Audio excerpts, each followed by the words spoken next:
Welcome back into the Pick and Roll NBA podcast with Jet and Sap, presented by Full Press Coverage.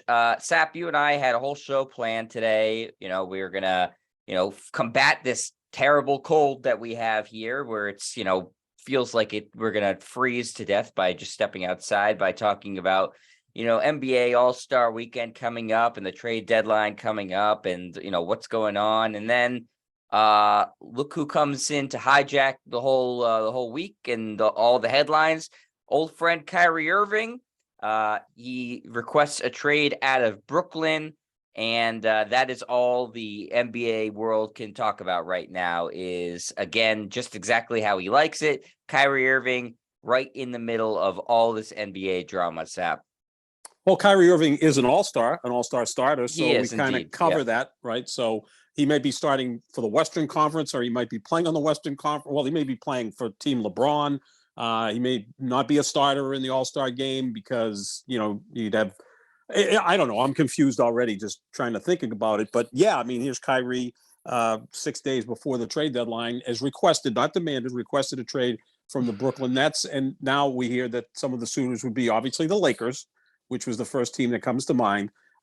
Dallas as well. I think that would be an interesting pair with Luka Doncic. I'm not sure what Dallas has to offer.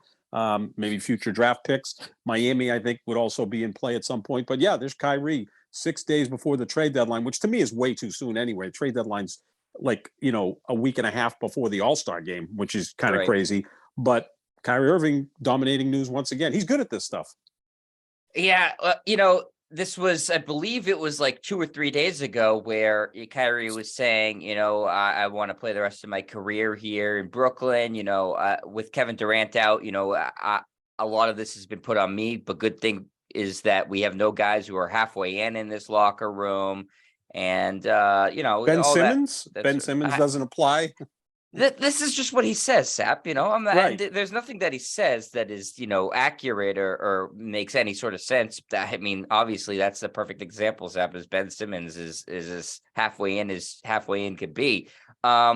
He's not a quarter of the way in, right? So, it's just more. Again, I'm coming at this as I can't stand the guy. That's. If you've listened to one episode of this podcast in the past however many years we've been doing this, that's pretty painfully obvious, is that I can't stand the guy for more reasons than he, quit on the Celtics. Since that point, and I'm getting into fights online with people because I'm turning into Ian Glendon, Sap. Whenever anybody says anything against Tom Brady, Ian's ears perk up and he's battling everybody on Twitter. And now when anybody says, oh, Kyrie, just let it go. It happened 4 years ago. I'm the same way now where I feel they need to chime in because it's not about him just quitting on the Celtics. That was just the first. OK, as a basketball fan, as a Celtics fan, I didn't like him because of that. But since then, he's done a lot of things to irritate me and to really, rub, I think, a lot of people the wrong way, starting with the, calling Boston racist, the anti-vax stuff, promoting the anti-vax stuff, obviously the anti-Semitic movie that he was promoting. There's plenty of reasons for people to not like Kyrie besides he quit on the Boston Celtics. That's my only point. And one of them is exactly what he's doing right now, which is every place he's been, Sap, he's torched to the ground. He's just, there's no place that he feels like he's going to be, the model citizen or loyal to that team or leave in good shape. He's incapable of doing it. Right. And he wanted to be a leader with the Celtics. And obviously he's not a leader. We've seen that already in Brooklyn this year. When Durant went out, they were playing great basketball. They were chasing the Celtics for the best record in the Eastern Conference. Since Durant's been out, well, they've backslid somewhat, and that's to be expected. When you lose one of the best players in basketball, your team's not going to play as well. But Kyrie's not a leader. He's probably perfect as a second or third wheel. He's marvelously talented. We know that. He's had some big playoff moments. He's also had some playoff stinkers as well. He had the perfect situation in Cleveland after his first 3 years where they had the worst record in basketball for the 3-year period. LeBron signs there, and he kind of pushed back against LeBron rather than embracing LeBron. And then, as we know, they went to the finals 3 straight years together, won a championship in the middle, and then Kyrie bailed out and ended up on the Celtics, and that didn't work out well. Then he signs with Durant in Brooklyn, and it's been, some nice moments, but more bad moments, including last year and in the beginning of this year with the, anti-Semitic notions, right? I mean, by liking that anti-Semitic movie is defending whatever was in that thing. So yeah, I mean, he is. Look, marvelously talented. No one's going to deny that. And I think if he goes to a team like Dallas or the Lakers, and if his head is screwed on for even 2.5 months, he could make that team be the favorite or an instant contender in the Western Conference without question. He's that good. But now you have to put up with a lot of his nonsense. So here he is again, causing a stir with the current team he's on, and just bringing a lot of bad vibes to the team he's on. And what exactly is going to happen over the next 6 days? Will Brooklyn go ahead and trade him? Because from what I understand is a couple of days ago, it felt like he was on the precipice of signing an extension. And then there was some things in the contract that he didn't want to adhere to, which may have been a morals clause. Who knows? Maybe it was money. I don't know. But now he wants to get traded. So, it's less than a week away from the trade deadline. So Brooklyn may just say, you know what, we got to get rid of this guy. But, what do you get back in return? Obviously, the first place you think of is the Lakers for Russell Westbrook. Now, would Durant be happy with Westbrook coming to Brooklyn? Probably not. The Lakers can't give up any draft picks to 2027 and 2029. Right. They haven't wanted to give up those draft picks. I mean, a Westbrook for Kyrie swap, can that work? Westbrook's been pretty good with the Lakers this year. Not great, but pretty good. Kyrie's a better player at this point. And I think you put Kyrie with Anthony Davis, if healthy, and the 2 big Fs, to go along with LeBron, they could contend in the West without question. But again, you're trying to draw an inside straight flush when you're talking about Kyrie and the health of Anthony Davis. Yeah, I look at the teams that, you mentioned at the top, Sap, in terms of potentially trading for Kyrie, Miami, the Lakers, and Dallas. And that the same thing strikes me about all the 3 of those teams is that they're sort of desperate right now. And those are the only teams that would really trade for Kyrie Irving at this point in his career, is a desperate team. Again, not taking away, like you said, Sap, he's insanely talented. You can see it every time he steps on the floor. I mean, he's a freakishly talented basketball player. Cannot deny that. No matter how much I don't like him as a person, I can't deny the talent. That's crazy. But at the same time, I think we have enough of a track record right now with Kyrie Irving in his career, Sap, to say, well, he's not really worth the trouble. I just don't see that he's worth giving up anything of any sort of value for at this point. And unless you're desperate, and those 3 teams that you mentioned right now are in situations where, as it stands, none of those teams can compete for a championship. If they acquire Kyrie, like you said, it's kind of like trying to draw an inside straight flush. At least it gives them some outside possibility. But if I'm Brooklyn, you're looking in and saying, well, okay, I can get Russell Westbrook, but that doesn't really do much anything for me. We're not going to compete for a championship with Russell Westbrook as our second best player. Like, I kind of almost feel like they should just be like, screw this guy. He's put us through hell the past couple of years. Just, go home at this point, unless they're going to get those first round picks from the Lakers or some valuable player or asset from the Mavericks or the Heat or whoever. Then I don't see why they'd be very highly motivated to acquiesce Kyrie at this point in this relationship. Other than just to rid themselves of Kyrie Irving, other than the fact that maybe he just quits on them, right? And then that's a whole other story. And now you kiss away any chance that you have to contend for a title. Because, I mean, when Kyrie was engaged and Durant was healthy, that team was playing excellent basketball, right? I mean, you can make a case that along with Philadelphia, Milwaukee, maybe Cleveland, they were the second best team in the Eastern Conference behind the Celtics. And by the way, the Celtics just own Brooklyn at this point, especially if Durant's not playing. It was a joke the other night when the Celtics had a 46-16 lead at the end of the first quarter. I mean, I thought I was watching girls' high school basketball with Cheryl Miller playing. But yeah, it's damned if you do, damned if you don't. I think the Lakers are in a position where they've kind of righted the ship a little bit, right? They started off 2-10. They're playing much better basketball. They need an extra player. And certainly Kyrie could put them over the top, but he could also sink the ship. I mean, you don't know with him. Right. And I think, Sap, sort of something that you were maybe alluding to a little bit here too, and that is another piece of this puzzle with Kevin Durant being out right now, and they were playing, as you mentioned, really well when he's there. What's he thinking right now? He had a trade request over the summer. He brought it back. They played really, really well when the team was healthy and he was there. Right now, he's still probably like a week or so. Maybe he's going to play in the All-Star game. Maybe he's not, from coming back and being healthy. But, this is somebody he tied his career to. And now it's only been misery for Durant since he's been with Kyrie. So what's he thinking right now, Sap? Does he pull up and request a trade himself? And I don't know, because they have a really good relationship from what we understand. He may support Kyrie on this because, again, if there's an issue with the contract negotiation, I'm not sure if it was about money or if there are things in the contract that Kyrie didn't want to adhere to. Maybe Durant's supporting him on that. I don't know. I mean, with I know that Kyrie Irving, they're not really, like guys that you can figure out what they're thinking. Yeah, I was gonna say, I know Kyrie from the reports wanted, a 4-year maximum contract, and I don't blame the Nets for saying, no, we're not gonna, trust you for 4 years and give you max money. He doesn't really qualify for max money, right? Because he hasn't. What did he finish? Third team All NBA like once. Like, as great as he is, if you just look at his accomplishments, he's never been close to being MVP of the league. I don't even know if he's ever been a top 10 finisher in MVP voting. And then I think he was third team All NBA once, maybe with Cleveland, and that's it. Well, just look at the games played.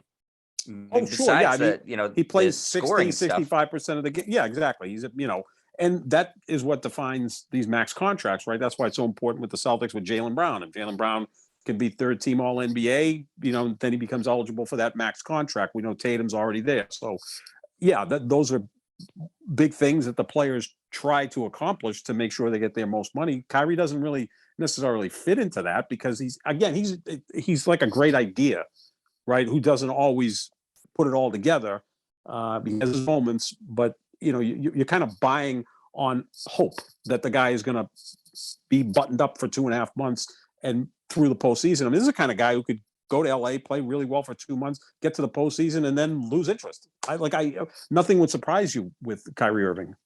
No, not at all. And that's sort of been the story of his career, is that you can't predict what the guy's going to do, because it's like the second you think you know what he's going to do, he feels a compulsive need to zag, when you think you're going to zig. So it's surprising because the Nets were playing, pretty good basketball, especially he's been playing outstanding, but it's not surprising because of the person that we're dealing with here. And so, once the Nets and Kevin Durant tied their fortunes to Kyrie Irving, this is sort of what you get, is that, you're tying it to a guy who's not reliable, not predictable. And this is the situation that happens. And so, Sap, with the trade deadline so close now, is this enough time to get a deal done? Do you think he gets dealt before the trade deadline? I'm sure the Lakers in Brooklyn maybe spoke in the offseason, so there's some parameters there, right? And maybe at some point the Lakers will say, look, to get Kyrie Irving, he may put us over the top. I know Kendrick Perkins thinks if Kyrie Irving goes to the Lakers, that the Lakers could win the West. And I agree with him on that, because the West, to me, is not as strong as it's normally been. I mean, Denver, to me, is the best team in the West, but you don't think Kyrie, LeBron, and a healthy Anthony Davis couldn't beat Denver? I do think they could beat Denver. They could beat Golden State, because Golden State still can't quite find themselves this year. They're just always hovering around 500, can't really win much on the road. So maybe there are parameters there. And at some point, the Lakers say, look, LeBron is having another marvelous season. He's about to break the scoring record in the next 2 or 3 games. Let's go all in. The 2027 first round pick, the 2029 first round pick, let's move them if that's going to be enough to make this deal happen. Russell Westbrook as well. And you go from there. Dallas, I'm sure Dallas has had some discussions with Brooklyn, because that was another team that was rumored in the offseason, because Luka needs a wingman. And that would be an interesting duo. I mean, that could work out incredibly well or be a complete catastrophe, which is pretty much any place Kyrie Irving goes. Right. Right. Like Luka and Kyrie, that in theory is like, because Kyrie can play off the ball, and Luka is such a great player, period. Maybe the best player in basketball, not named Giannis. that I think they could work, but it could also kind of blow up. So that's what you get with this guy. As I would always said about Kyrie Irving, he's predictably unpredictable. Yeah, absolutely. I think that's the perfect way to put it, Sap. And so, I think we mentioned the teams that to keep an eye on. If it does happen, it will likely be LA, Dallas, or Miami. Another team that was floated in there was the Clippers. Who just for whatever reason, probably because their best player just decides when he wants to play or not in a different way than Kyrie, but it's also not very available. They have not been able to sort of put it together yet this season. They were early title favorites before the season started. Could you see that working out there? Yeah, I mean, you know more about how the contracts work. Like Steve Ballmer has more money than any other NBA owner, Combined. Yeah, I mean, the guy's worth like $80 billion. So, we know Golden State, they're not going to touch Kyrie Irving, but they're deep into the luxury tax. I think they pay $170 million in luxury tax. Golden State does. When you factor that in with their payroll, it's close to $400 million. I'm sure Steve Ballmer would do that. He's building a beautiful new arena. If it would put them over the top, sure. And I think he could work there too. The guy can work anywhere, but he can also implode the entire franchise. And again, the thing about the Clippers is they have a deep roster. They could move some pieces, right? Right. That's what it would be. Is that like Brooklyn gets players back. It's not about future assets so much as they get, try to be competitive right now around. Yeah. Kevin What the Durant. hell are the Lakers going to send back? They don't have the players. They have obviously LeBron and Anthony Davis aren't going anywhere, and Westbrook would be practical because of the contract working out. But it's not like they have a bunch of good young players that they could say, well, these three young players are going to interest the Brooklyn Nets. Brooklyn would look at their roster and go, I don't know how many guys that you have that are going to play for us. Whereas the Clippers have a much deeper roster than the Lakers. Right. So I think that's a team that if they want to, and I don't think that Steve Ballmer is risk adverse. They could pull the trigger, and that is a very interesting big three: Paul George, Kawhi Leonard, and Kyrie Irving. Yep. Yeah. Again, I don't know if that works, but it's interesting. Yeah, it's like some sort of great chef that's throwing all these different ingredients together, and they make this gorgeous meal. Right, this delicious meal. But there's other times where a great chef maybe throws all these ingredients together and it just doesn't work out. And you taste it and there's like some stuff missing, or there's too much of this, not enough of that. That's the case. That's like that in almost any basketball environment, especially with this guy. I wouldn't discount the Clippers doing it, not just because they're trying to win a championship, but also to potentially block the Lakers from doing it too. I think that's a real thing that they look at. They don't want the Lakers. They've been on top of the Lakers now for, a couple of years, and they've, been beating them in the regular season. They don't want the Lakers to then surpass them again. And so I think that's a legitimate thing they'll look at. Yeah. And also, look, I'm a conspiracy theorist from time to time. Maybe I could talk to Kyrie Irving about this, but the trade deadline is on the 9th. The Lakers are scheduled to play that night, right? And that could be the night that LeBron breaks the career scoring record, right? He's 63 behind Kareem. They've got a game Saturday. They've got a game Tuesday at home against Oklahoma City. He could wrap it up by Tuesday night against Oklahoma City if he gets 63 points, which is right on what his 2-game average is so far this season. Or he could do it on Thursday night. I kind of hope he does it on Thursday night because it would be against Milwaukee. Giannis would be there. I think Giannis has taken the torch from LeBron as the best player in basketball. It's a more of a high profile game than Oklahoma City, although it doesn't really matter, when you don't think it would be meaningful to do it against the Thunders? Yeah, not quite the same. And also I'll go even deeper than that. I mean, Kareem played his first 5 years with the Milwaukee Bucks, and I don't think Kareem's going to be anywhere in the arena that night. I would be surprised if he did show up. But does he break the record the day of the trade deadline? And look, LeBron is still the biggest newsworthy player in the league. That would still be the lead story that day. Is LeBron is now the all-time leading scorer in NBA history, but maybe a little bit would be taken away if Kyrie Irving gets traded. But then it would be pretty cool if he gets traded to the Lakers. I mean, and Kyrie's there Thursday. I mean, there's just so many different things that are working at this point. But that's what makes the NBA interesting, because we've kind of hit, past the midpoint of the season, and teams are now, going through load management and trying to establish themselves. So it's kind of like the dog days of early February in the league. And now the trade deadline comes about, the All-Star game. You got LeBron breaking the record, but now Kyrie Irving is thrown yet more into this. The game against Oklahoma City and the game against Milwaukee, those are both road games for the Lakers. No, both at home. Both at home. Oh, both at home. Why do you think Kareem's not going to be in the building then? Isn't he live in LA? He does. They just have no relationship. I know they don't, but am I, correct me if I'm wrong, was Wilt Chamberlain not in the arena when he broke his scoring record? It's so long ago. It was 1984, Jet. And that was in Las Vegas. Believe it or not. Yeah, they were playing the Utah Jazz in Vegas. Back then, I mean, the league is incredible right now, but even in the early 80s, the Celtics used to have 3 home games a year in Hartford. I remember going to them.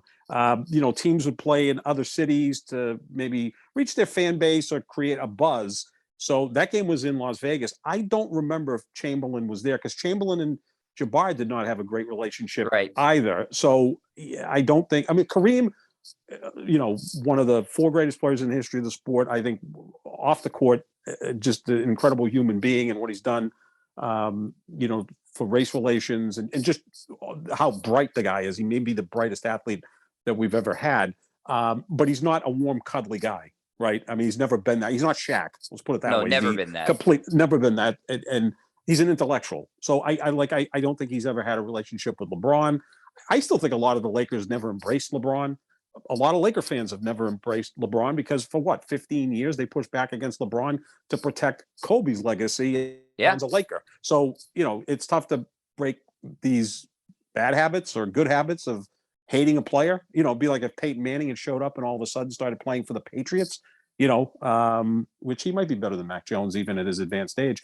But, it would be kind of an odd fit, wouldn't it? Because for years you're bashing Peyton Manning and all of a sudden he's quarterbacking the Patriots.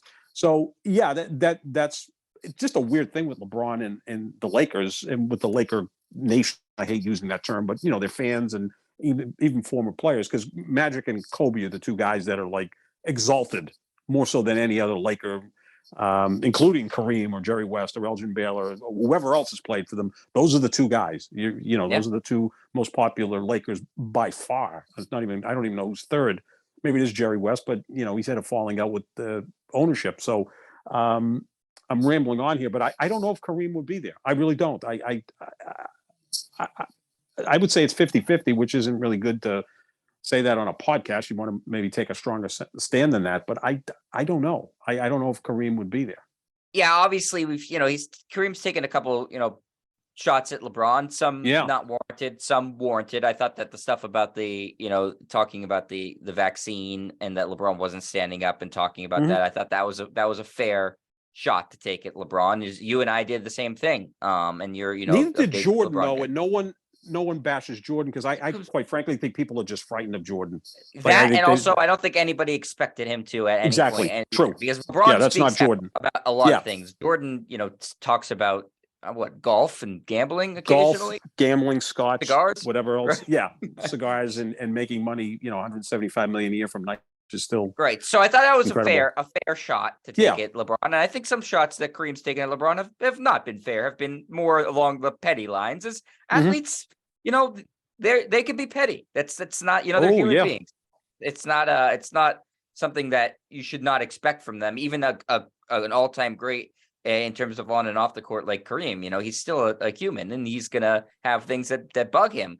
I think he should be there. I think that's the right thing to do. Be there. One, because, it's a one of the, maybe the most exalted NBA record outside of, Bill Russell's 11 rings, which is never going to be broken.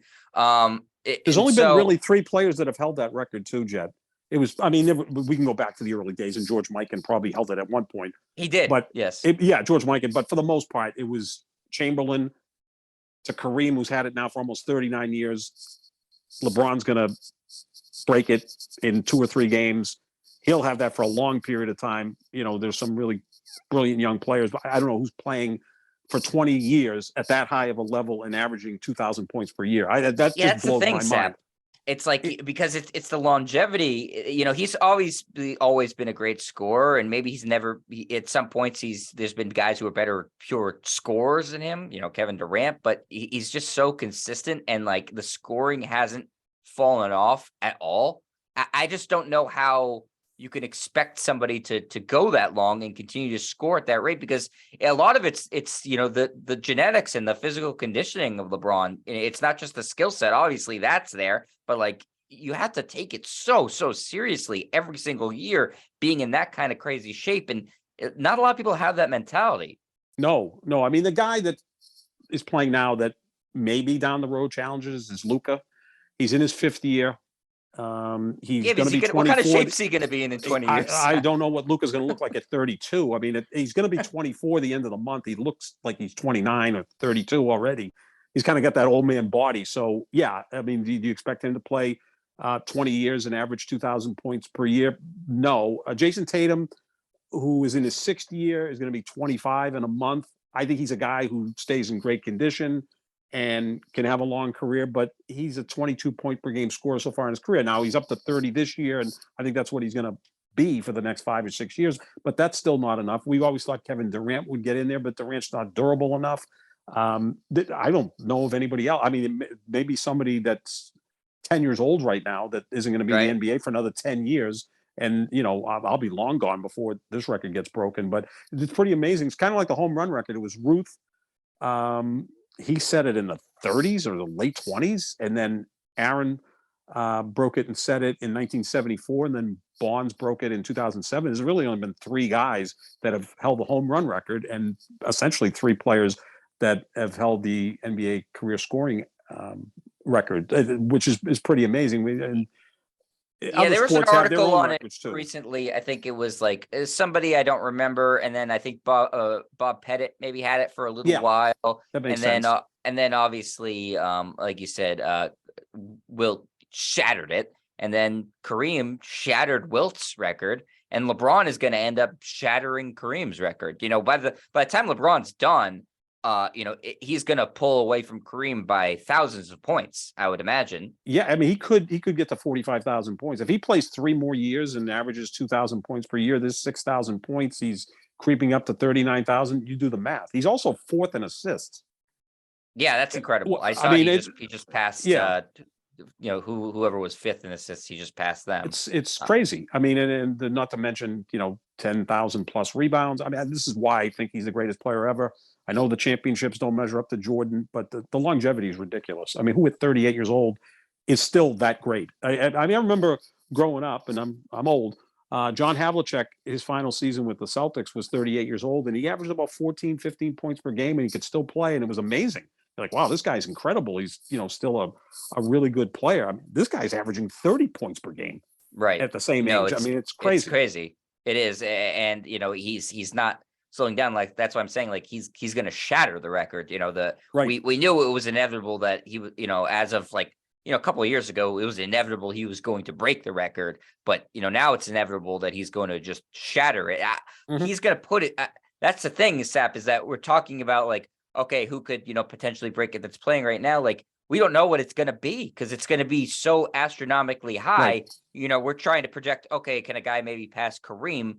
Maybe. I mean, that record stood for a very long time. It's still standing as of today. So I don't know that, by the time LeBron's career is done, how far ahead he puts it, that it's even like you can even comprehend doing it. Like right now in baseball, like I can't comprehend anybody approaching Bonds.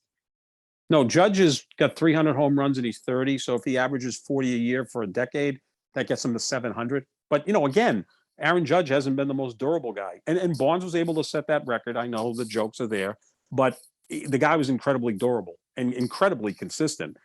He was always in the 42, 44, 46 home run range. He did have the 73 in 2001. That's what made Hank Aaron great, too. He was never a guy that hit 50. He was always 38, 40, 42.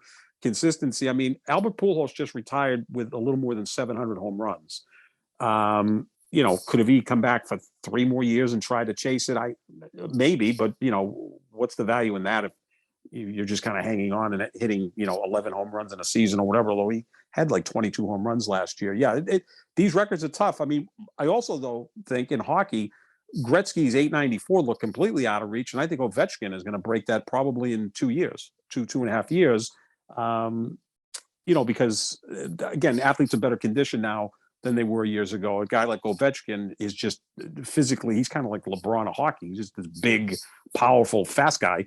Yeah, you So never he's been know able who's to around the launch. corner. You don't right? know. You don't. I mean, Brady's got all the records in yards and touchdown passes, and if Mahomes plays 17 years at this level, then he's going to set the records. I mean, they're all made to be broken. But Kareem's had it for almost 39 years.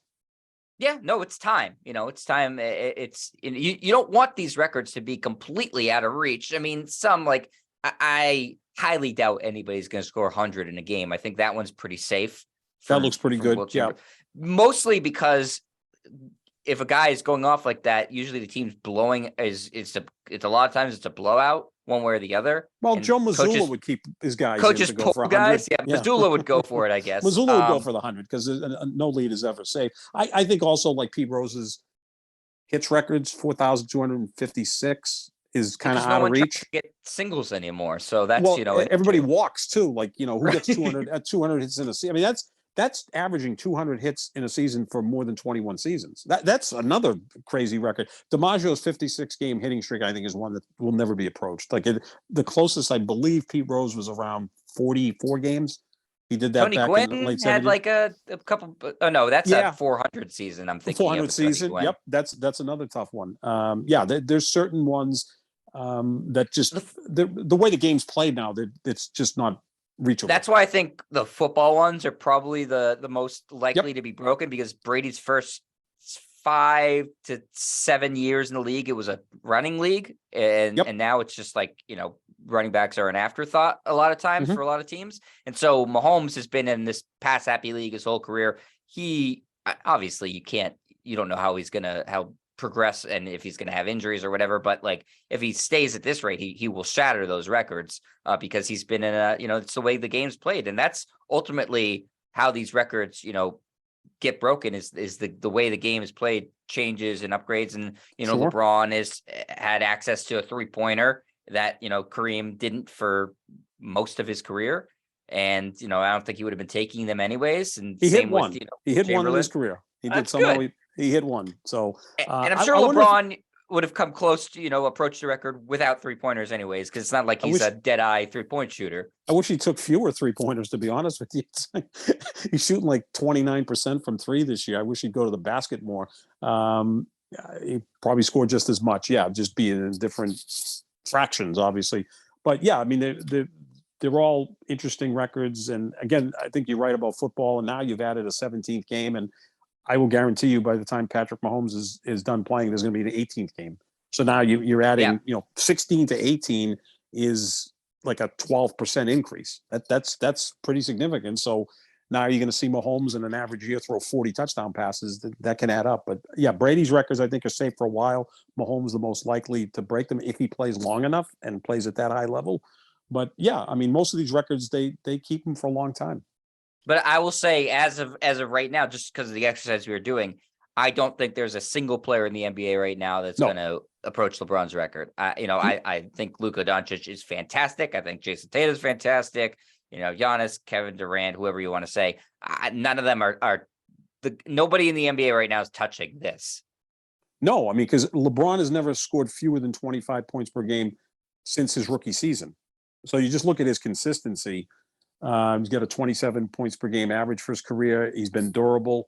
And now he's in his 20th year. Yeah, Doncic makes the most sense of anyone, but I just question how committed he is, not as a basketball player. He's phenomenal, but in terms of conditioning. And that's what you need to do so that when you're 35, you're still an elite player. And I don't know if that's going to be the case. Like, I don't know. He's he's just an unbelievably gifted basketball player. He's not the genetic freak that LeBron is, and I think that's helped LeBron is that like LeBron's doesn't get hurt really often. I mean, the past couple of years he's been dinged up. Luka's dealing with some ankle stuff already this season, a couple of times, heel stuff. He's not in amazing shape. LeBron's always looked like Superman. So, he has that advantage too, is that like he takes his physical conditioning extremely seriously. And he's fortunate to been blessed with an amazing, physique and the ability to have that. I don't think Luka, could ever look like LeBron, no matter how hard he tried to work out. No. And then the other player that you can throw in there is Tatum, who'll be 25 in a month, but Tatum plays with another I wouldn't call him a great player, but a near great player in Jaylen Brown, right? So with Luka, who's Luka played with, like in his career? So Porzingis. pretty much it. That's probably the best player he's ever played with, and that's not a durable guy either, and not the most consistent guy. So Luka kind of has to go out and score 33, 34 a night. Right? I mean, there's nights he needs to score 50. So that's going to mean that he scores more. LeBron probably could have scored more. Well, again, he's incredibly unselfish and a great passer. When he was Miami, he kind of scaled back a little bit. Remember in Miami, he was like 26, 27 a game. Now with the Lakers, where he has to really carry them, he's averaging over 30 a game. And the sport's changed over the last decade. Scoring has just skyrocketed. But yeah, I don't see anybody breaking this record. Again, it could be a 10-year-old that's a freak that, enters the NBA in could be an embryo right now, as far as we know. Exactly. Yeah. Well, look, when Kareem set the record in 1984, LeBron wasn't even born yet, because he set it in April of 84. LeBron came about in December of 84. So he was literally an embryo at that point. There you go. So that's probably the most likely is that the person hasn't been born yet. But it's it's an amazing accomplishment, and we'll talk more about it once he breaks it. Next week we'll put it more in a historical perspective. We'll talk more about it. But I hope Kareem is there, because I think it's the right thing to do. I don't know what his health situation is, how comfortable it is for the sit of the games, but what the Buss family should do is put him up in a box, and do something, after the game, whatever. I don't know. He should be there. Have him sit next to Shannon Sharp. Shannon Sharp should not be allowed in the arena anymore. And then maybe Shannon Sharp will get in a fight with Kareem. Yeah. Jeez. Well, Shannon Sharp at least is picking fights with the guy, my guy Dylan Brooks, my Oregon alum on the Grizzlies, who picks fights with everybody. So it's not like, really he's just getting in the scraps with everybody. So he's a hockey player. I know. And Oregon doesn't even have a hockey program. So that's but that's going to do it for us here, Sap, at the Pick and Roll NBA podcast with Jet and Sap. Thanks to Full Press Coverage. Go check out their website. There's tons of great stuff on there. Sap, you got any articles coming out anytime soon? No, we've kind of given a little break on that just for the time being, just concentrating on the podcast. You didn't want to write an article lamenting Aaron Rodgers being in yet another non-Super Bowl season? No, I've already forgotten about that. Although maybe here's a potential trade: Kyrie Irving to the Packers for Aaron Rodgers. I think that would be apropos. Yeah, both teams would really benefit from that. But check out our Twitter accounts at JohnSap25, at Jet Stryer. We'll give you all the latest show info and all sorts of great stuff. Good stats. Sap had some nice stats today showing about, Luka Doncic, Jason Tatum, scoring numbers, just trying to put it in perspective like we were talking about. So check that out. And you can find the podcast wherever podcasts are found. Just type in the Pick and Roll NBA podcast with Jet and Sap. Thanks, everybody, for listening. And we'll be back next week with some new additions to the podcast and maybe a new location for Kyrie Irving. So lots to talk about next week with the trade deadline. We'll see you then. See you, everybody.